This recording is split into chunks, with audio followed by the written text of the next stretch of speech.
Continuamos con más de Brújula Internacional. También conversamos sobre temas interesantes que están en la palestra del mundo y sobre todo el interés de muchos de ustedes que quieren aprender sobre el blockchain en específico. Por eso invitamos hoy a Luis Gilberto Caraballo. Él es CEO de Blockchain Hub Venezuela, también ingeniero en computación y desarrolla muy bien plataformas interesantes, host, que se están desarrollando desde Venezuela para muchos lugares del mundo y sobre todo en tiempos de pandemia, un año muy marcado por la pandemia, pero esta dinámica no ha cesado. Bienvenido, buenas tardes. Buenas tardes, muchísimas gracias nuevamente por estar con ustedes y saludos a la audiencia. Sí, efectivamente ha sido un año muy provechoso. Hemos desarrollado varias iniciativas que nos ha tomado, bueno, de sorpresa lo prolongado de toda esta época, pero también nos ha servido para sedimentar y poder evolucionar. Básicamente tenemos tres verticales sobre las que estamos trabajando. Una que es para el sector turismo, donde estamos trabajando sobre un hub de innovación turística, un hub para lo que es el fútbol, que lo estamos trabajando en alianza inicialmente, es una aproximación con España, donde hay una serie de clubes que tienen la posibilidad también de entrar dentro de la propuesta. Y bueno, en nuestra plataforma como tal, siempre a nivel financiero y bancario, que la tenemos abierta.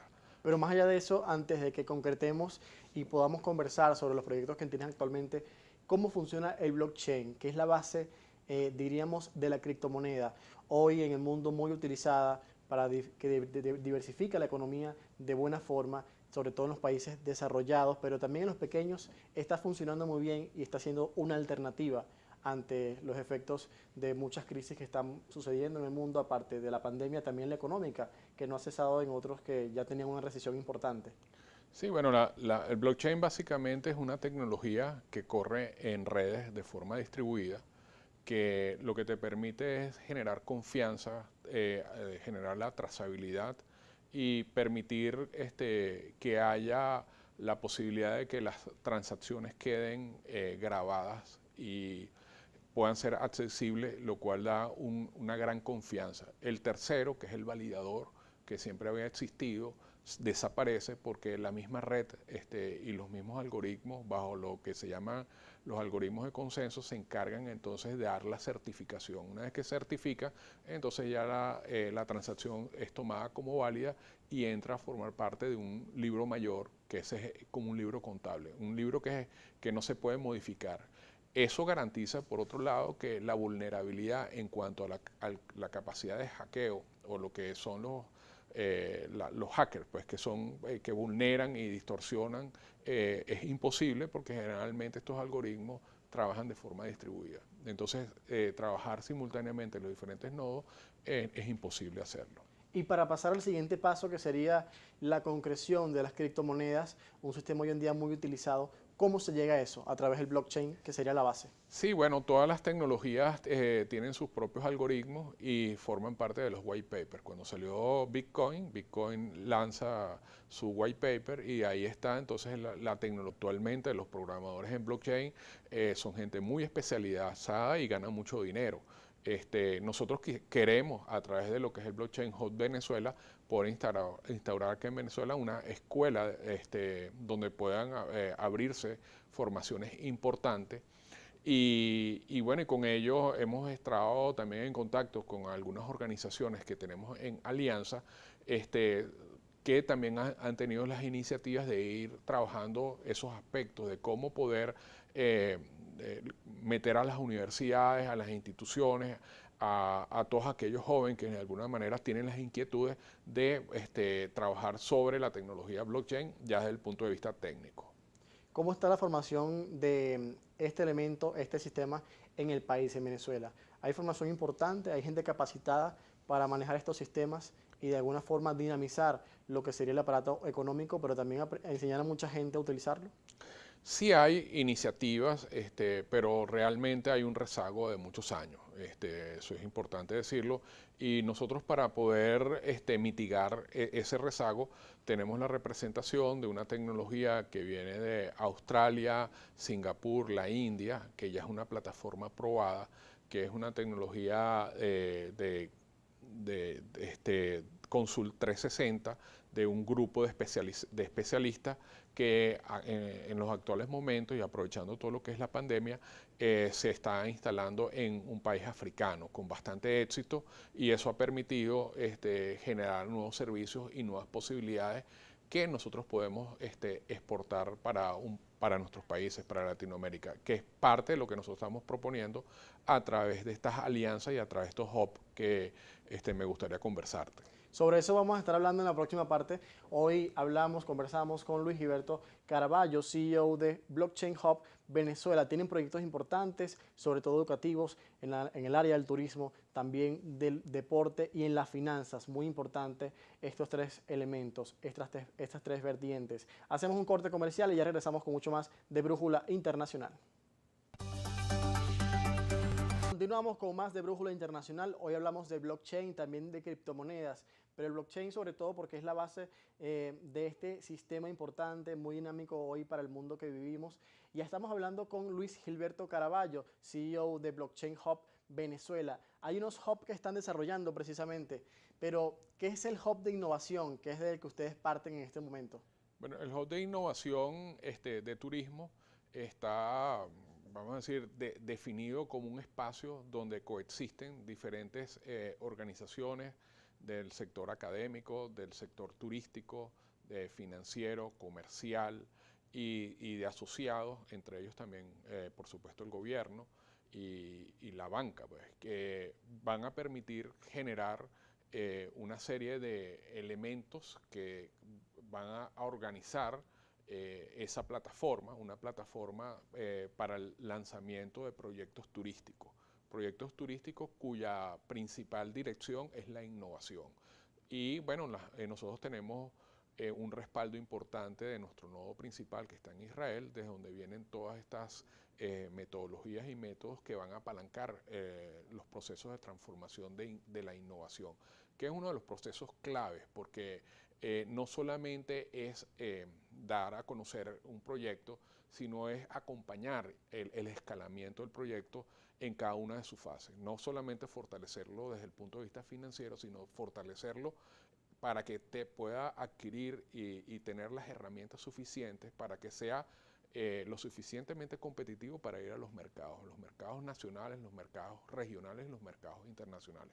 Este hub que nosotros estamos concibiendo tiene un foco a nivel iberoamericano. Estamos tomando en cuenta también la posibilidad de que Europa esté contemplada, España específicamente, que es un país que vive del turismo y que ha estado sumamente golpeado. El sector turismo yo creo que es uno de los sectores más golpeados, y si no es el primer sector que ha tenido mayor impacto durante la pandemia. Han cerrado líneas aéreas, restaurantes, cadenas hoteleras, bueno, tantas cosas que contar con una plataforma que ayude a generar sinergia, que pueda tener el espíritu colaborativo, pues nosotros queremos que los diferentes actores que se vayan sumando a estos, estamos hablando de estos actores que ya mencioné, el sector académico. Pero ¿cómo puede ser efectivo en la práctica? ¿Cómo funcionaría? Diríamos, ¿cómo sería accesible para las personas? Bueno, nosotros tenemos unos socios que están en Argentina, ¿okay? Que ellos trabajan directamente con zonas como es la capital en Buenos Aires, y ahí estamos pensando que vamos a hacer el lanzamiento del piloto. ¿Okay? Vamos a elegir una zona donde haya una importante demanda de lo que es el turismo, y ahí vamos entonces a trabajar la plataforma como un servicio de acompañamiento del turista, donde pueda estar durante lo que es su estadía en un país, recibir toda la información desde que sale de su país de origen hasta que llega al aeropuerto, y se puede hacer entonces toda una traza de las diferentes partes en las cuales ha estado visitando. Eso va a ayudar muchísimo no solamente a ir generando patrones de comportamiento y de nuevos comportamientos, porque la pandemia ha generado nuevos comportamientos para el sector turístico que seguramente hay que repensarse, pues, muchas cosas. Pero por otra parte, también va a ayudar a que la información disponible de eventos de información disponible de capacidades que tienen que ver con transporte, logística, temas de salud, temas de alimentos, etcétera, estén incluidas para que el turista se sienta muchísimo más seguro pues, en su estadía. Y todos los procesos de intercambio, nuestra plataforma, además de que es multidioma, es decir, que puede hablarse, trabajarse en inglés, en portugués, en español, también es multimoneda y además también tendría la posibilidad de entrar y convivir con los mundos de las criptomonedas. Sería una alternativa para Venezuela, que también es un país potencialmente turístico, por supuesto afectado como muchos otros de Latinoamérica por el tema de la pandemia, las restricciones, pero podría ser una alternativa en su posible reactivación, ya que lo hemos visto en los últimos meses. Totalmente. Lo que tiene, sí es una plataforma que es como un Lego. O sea, cuando hablo como un Lego que se adecua a cada una de las circunstancias. O sea, si aquí hay unas reglas específicas dentro del país, se toman en cuenta con qué vamos a decir, servicios se pueden comenzar y en base a eso se hace el crecimiento. Entonces tú puedes, por ejemplo, en un país como Venezuela, empezar por el tema digital, puedes incluir a la banca, puedes incluir a los actores, al comercio, puedes incluir inclusive al mismo sector del gobierno, involucrar a los emprendedores y sobre esto entonces hacer toda una red con espíritu colaborativo. Y vas avanzando en base a lo que la realidad te vaya dando. Y puedes trabajar de cosas muy sencillas como de una billetera digital, que es muy fácil tenerla, y en un celular, y bueno, y sobre eso entonces empezar a hacer algunos servicios de pago, servicios de consumo, puedes empezar a habilitar algunos programas de fidelización, porque una de las cosas que más valora el turismo es la fidelidad del turista ante las marcas, ante los diferentes usos, y eso por supuesto después puede ser más gratificado al turista con algún tipo de programas de puntos que entonces tú los puedes ir acumulando a través de esta plataforma. En paralelo también desarrollan un hub para, diríamos, el deporte. ¿Cómo lo tienen pensado realizar? ¿Cómo es viable? Bueno, esto es uno de los temas más fascinantes porque también es otro sector muy golpeado. Nosotros tenemos unas propuestas que involucrarían no solamente el tema de el poder estar durante un partido recibiendo información, porque trabajamos no solamente con blockchain, sino con inteligencia artificial que nos permite hacer un análisis transaccional en vivo. ¿Qué significa esto? Que una persona que está en un partido de fútbol puede estar recibiendo información de los diferentes tipos de consumo y cómo va el juego y puede estar también dando información para los equipos que es muy valiosa, porque entonces el equipo como tal puede estar sabiendo de algunas limitaciones, bien sea algún factor, pues de que siempre aparece de último momento, y eso también forma parte de todo lo que añade esta plataforma. ¿Cómo pueden encontrarlos ustedes? ¿Cómo pueden sumarse incluso organizaciones, empresas que quieran adquirir estos servicios, los productos, también sumar iniciativas a través de que lo hacen? Ok, bueno, nosotros tenemos una página web que la habilitamos desde el año pasado, que es www.oneclick360group.com. OneClick es como uno, click es CLICK, 360 en números, GROUP.com. Ahí está toda la información de la plataforma, ¿ok? Eso es una vía. A través de mi teléfono de lo que es del Hub Blockchain, que es 0414-635-1539, o a través de los correos electrónicos hblockchainbpequeña@gmail.com o corporate@oneclick360group.com. Esos son los canales que tenemos y con gusto puedo recibir. Para nosotros lo más beneficioso de todo este trabajo que hacemos es el espíritu colaborativo, y que más para nosotros es el interés que puedan haber desde nuestro propio país. Propuestas sobre todo para enriquecer esa idea, ese proyecto, ese hub, ¿no? Sí, por supuesto, nosotros estamos totalmente abiertos, además también estamos ganados a recibir proyectos para darle también el curso necesario. Y además estén siendo consistentes con lo que nosotros llamamos la detección de los proyectos de alto potencial. Esas son las vertientes que nos interesa a nosotros habilitar. Muchas gracias por acompañarnos. Ha sido un gusto conversar la tarde de hoy con Luis Gilberto Caraballo, CEO de Blockchain Hub Venezuela, hablando sobre el blockchain, pero también los proyectos que presentan en estos momentos que surgen como alternativas en medio de la pandemia de la COVID-19 que afecta al mundo, sobre todo para sectores como el turismo, el deporte, que también ha sido afectado por todos los efectos y las restricciones presentadas por los gobiernos. Hacemos una pausa y enseguida volvemos con más de Brújula Internacional.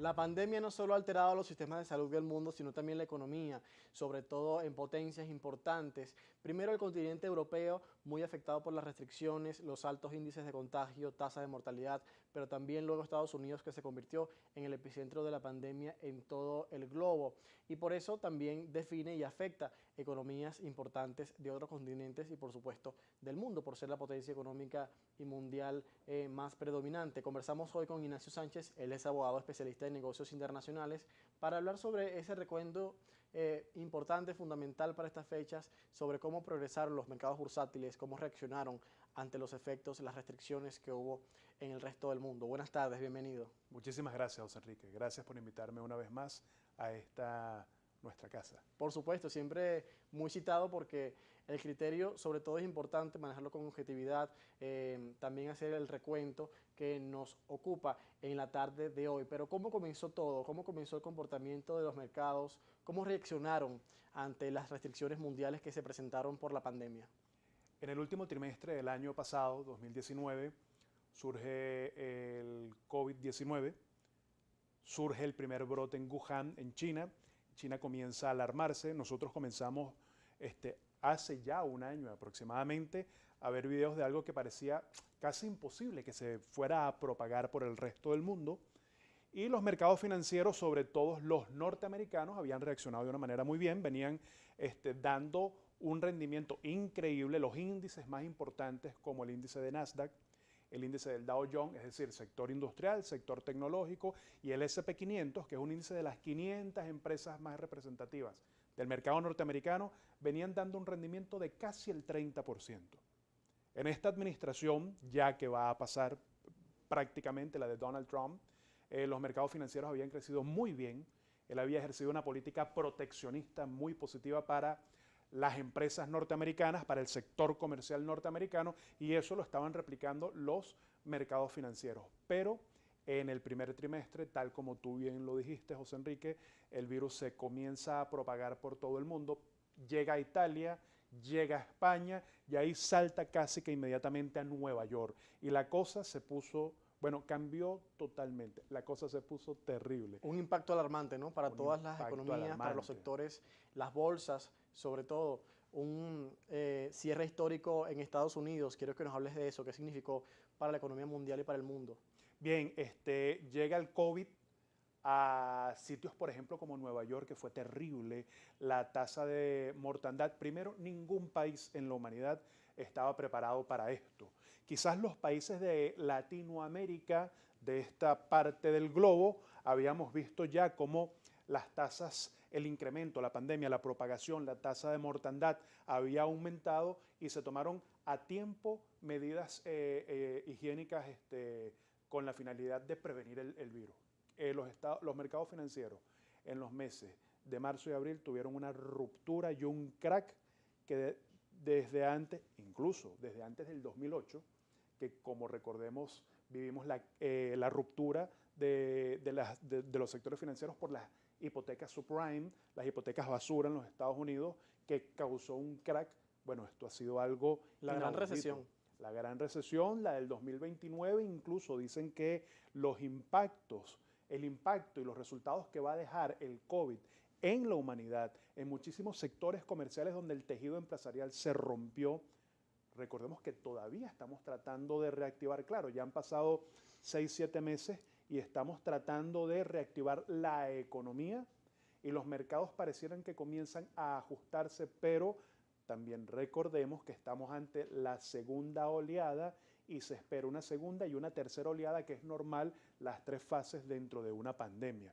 Los mercados financieros, José Enrique, se fracturaron en el primer trimestre, saliendo entre el primer trimestre y entrando ya sobre los meses de abril, tuvieron una ruptura increíble. El índice industrial, por ejemplo, el del Dow Jones, se vio fuertemente afectado porque, claro, las empresas del sector industrial, las grandes corporaciones, tuvieron que paralizar sus actividades y su capital de trabajo. Y eso genera un impacto importante, ¿no? Genera un impacto importante porque eso se traduce de la siguiente manera. Pérdida de empleo. La tasa de desempleo creció en los Estados Unidos, es decir, es una economía muy fuerte. Cuando tenía incluso una de las más bajas en toda su historia. Tenía una de las más bajas durante toda su historia. Lo que decía el señor Donald Trump es cierto. Con él habían crecido muy bien los sectores empresariales. Él había ejercido una política proteccionista que se había reflejado muy bien. No se había hecho nunca tanto dinero en los mercados financieros como en estos años. Incluso vino el COVID. Hubo un crack de la bolsa. Y ya en mayo, junio estaban recuperados los sectores financieros. Claro, la economía es el vivir del día a día, es la norma, es la regla. Entonces, si nos recluimos durante 4 o 5 meses, ¿cómo producimos? O sea, se perdieron muchos empleos, hay muchas pymes, pequeñas y medianas empresas que no van a volver a abrir puertas. Empresas del sector recreativo, aeronáutica, parques de atracciones, restaurantes, quebraron, van a quebrar y seguirán quebrando porque es que la paralización del comercio pasa porque no exista una libre o normal oferta y demanda, que es básicamente la ley que mueve al mercado, ¿no? Y bueno, ya en Latinoamérica tenemos otras repercusiones, otro caso, hablamos del tema del Fondo Monetario Internacional y las previsiones para la región. ¿Cómo pudiste leer ese informe? ¿Cómo, diríamos, lo evalúas? Porque sin duda alguna se esperaba un vaticinio mucho peor al que ellos expusieron este año en su informe. Decían que las cifras podían ser más severas, pero dicen que la recuperación podría ser larga. Sin embargo, el impacto no fue tan letal para la economía mundial. Sí, correcto. ¿Qué dice básicamente, palabras más, palabras menos, el reporte del Fondo Monetario Internacional o las previsiones que ellos hacen para el año 2021? Que bien, si ha habido un desaceleramiento, le ha hecho mucho daño a las economías emergentes. Muchísimos países de Latinoamérica y países que venían creciendo económicamente les va a costar recobrar, recomponer ese tejido empresarial que viene afectado por la ruptura del tejido social porque han habido muchísimas muertes, ¿no? Y muchísimas empresas, recordemos que en Latinoamérica tenemos economías frágiles y débiles. Entonces el COVID, ha afectado muy duramente a Europa y a los Estados Unidos. Los mercados asiáticos han respondido de una manera maravillosa en el último trimestre, pero Latinoamérica, básicamente lo que se dice el Fondo Monetario Internacional, que debe de articularse mecanismos de maniobra para tratar de, ahora que vamos a controlar la pandemia o que puede ser controlada, poder tener estímulos fiscales, recomponer un poco ese tejido empresarial, impulsarlo, que tenga apoyo de parte de los gobiernos para que rápidamente podamos ganarle la carrera a ese retroceso. Muchísimos países van a reportar un PIB negativo. Y vamos a ampliar ese tema de Latinoamérica, sobre todo nuestra región, en la próxima parte de Brújula Internacional. Estamos conversando con Ignacio Sánchez, abogado especialista en negocios internacionales, un poco para hacer un recuento sobre el comportamiento de los mercados durante este año 2020, que golpeó fuertemente la economía en el caso de la pandemia del COVID-19. Ya regresamos. Como bien decíamos al principio, la ONU este año ha admitido que la pandemia de COVID-19 va a representar que muchas personas pasen de estar en clase media a estar en clase baja, lamentablemente. Es decir, se incrementa la pobreza en el mundo a causa de los efectos económicos que hemos vivido durante este año 2020. Por eso conversamos hoy con Ignacio Sánchez, abogado especialista en negocios internacionales.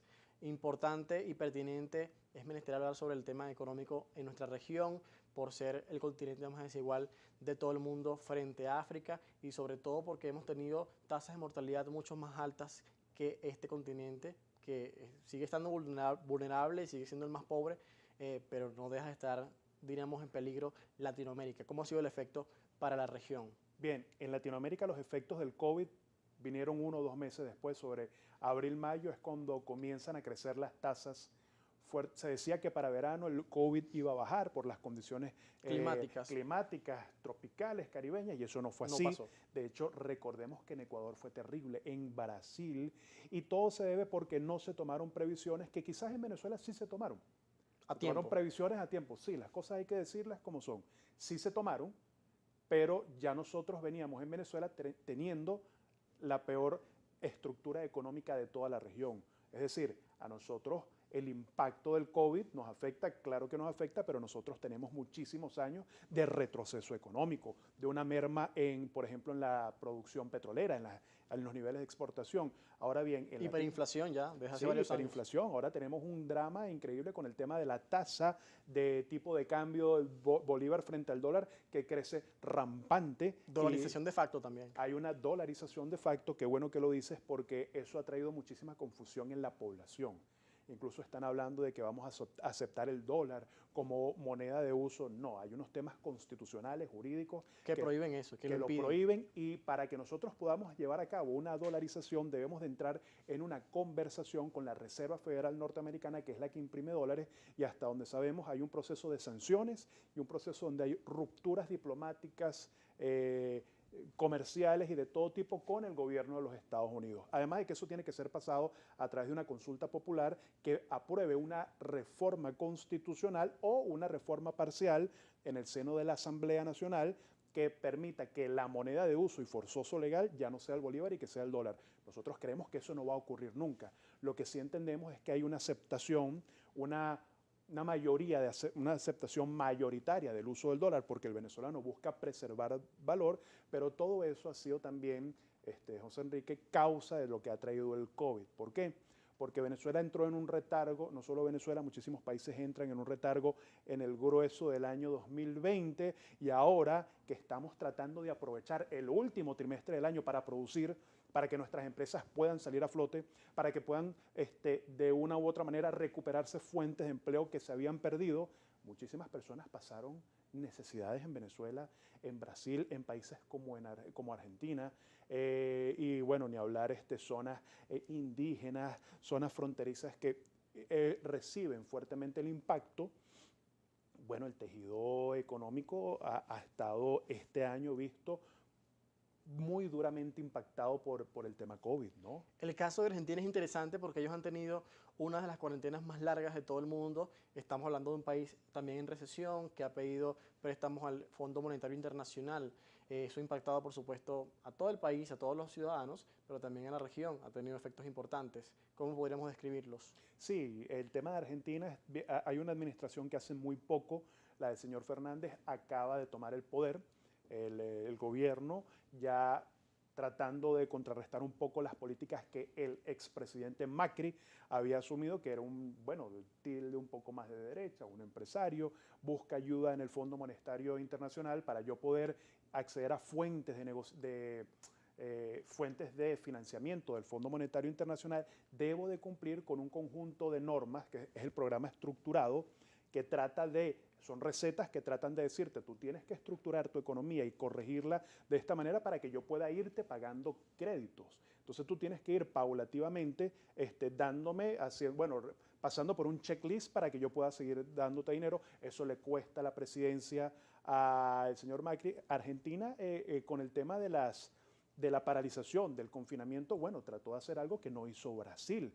Brasil, que tiene una mentalidad, o el gobierno que tiene un corte un poco más empresarial. Recordemos que Brasil es el país más grande y que mueve el comercio. Y el más afectado en este momento en la región por la COVID-19. Bueno, pero es que ha tenido números que incluso lo equiparaban con tasas que se habían presentado en muchísimos condados en Estados Unidos. Es decir, Brasil y Estados Unidos han padecido fuertemente porque no tomaron las previsiones, el cierre de frontera en su oportunidad, y recordemos que el virus se propaga con personas que lleguen al país. Si bien yo tengo una región que la tengo controlada sanitariamente, si llegan personas descontroladamente por cualquier tramo fronterizo, va a haber una propagación del virus irremediablemente, ¿no? Y ambos países como Brasil y Estados Unidos han priorizado la economía. Más allá del manejo de la pandemia, que ya es el tema sanitario, ¿qué tan positivo o negativo fue para el sistema económico de ambas potencias económicas en la región, tanto Norteamérica como Latinoamérica? ¿Hubiese sido peor el impacto?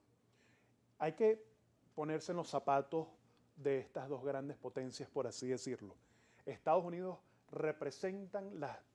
tiene las empresas las corporaciones que mueven o poseen las ventajas competitivas en todos los sectores comerciales.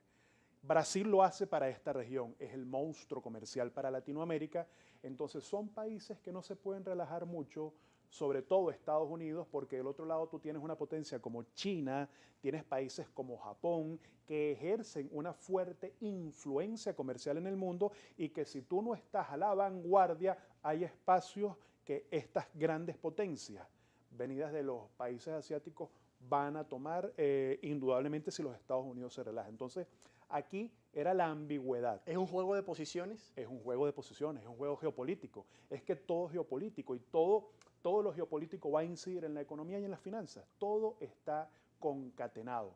Estados Unidos debe, que es lo que le han criticado tanto a Donald Trump y seguramente junto al tema racial fue lo que le va a costar las elecciones presidenciales, aun cuando hay temas de fraude electoral, hay demandas, ha muy cuestionado el sistema electoral norteamericano, increíble, y todo esto ha venido como el COVID ha movido las bases de la humanidad. Lo que ya estaba dado por sentado cambió absolutamente y más bien países emergentes han aprovechado las circunstancias para de alguna u otra manera tomar cierta posición, poder reinvertirse, poder ejercer políticas fiscales y monetarias que les permitan de alguna u otra manera ir saliendo de la crisis pandemia, pero porque ya venían atravesando una crisis económica.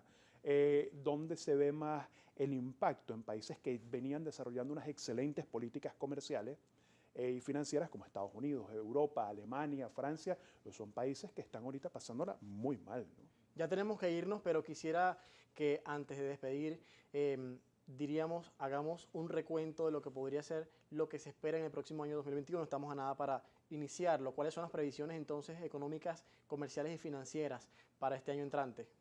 El 2021, recordemos que por lo menos el primer trimestre va a ser más de lo mismo. Vamos a pasar un poco las festividades, la emoción de las festividades después de diciembre, enero, febrero, vamos a volver a la realidad. El virus no va a desaparecer, más bien hay muchísimas tasas de rebrote que se están repuntando. Ahora, ¿qué vamos a ver? Un sector tecnológico brillando a estas alturas, por ejemplo, empresas como Microsoft, Apple, Amazon, son empresas que van a tener un crecimiento imparable, va a seguir siendo en el 2021. Las empresas del sector industrial, bueno, mientras la economía se despierte y comencemos a salir de la recesión global, las empresas comenzarán a vender autos, a vender aviones, a abrir vuelos comerciales, a abrir los parques de atracciones, entonces comenzarán a reportar en los revenues, en las ventas, y eso va a tener un impacto en los mercados. Es decir, que experimentaríamos un crecimiento, pero a mediados de año. Pudiéramos decir, sí, saliendo del primer trimestre, nosotros creemos, mi opinión personal es que a mediados del año que viene es que la economía ya sí comenzará a reajustarse para salir de este problema siempre y cuando tengamos avances en la vacuna. Si no tenemos avances en cualquier tipo de vacuna que elimine el COVID, vamos a vivir una situación de pandemia que nos va a decir básicamente esto: salgan unos días y después para la casa 4 meses, salgan un mes para la casa, porque es que el virus va a estar y el rebrote y mucha gente va a perder la vida. Ha sido un gusto que nos acompañes la tarde de hoy, ya para cerrar el año con un pronóstico sobre lo que podría venir y también haciendo un recuento sobre lo que fue el impacto económico financiero del año 2020 marcado por la pandemia de COVID-19. Estuvimos conversando con Ignacio Sánchez, abogado especialista en negocios internacionales. Por nuestra parte, también ha sido un gusto acompañarles en el día de hoy en este su espacio Brújula Internacional, siempre con la promesa de encontrarnos en una próxima oportunidad. Les deseo feliz tarde.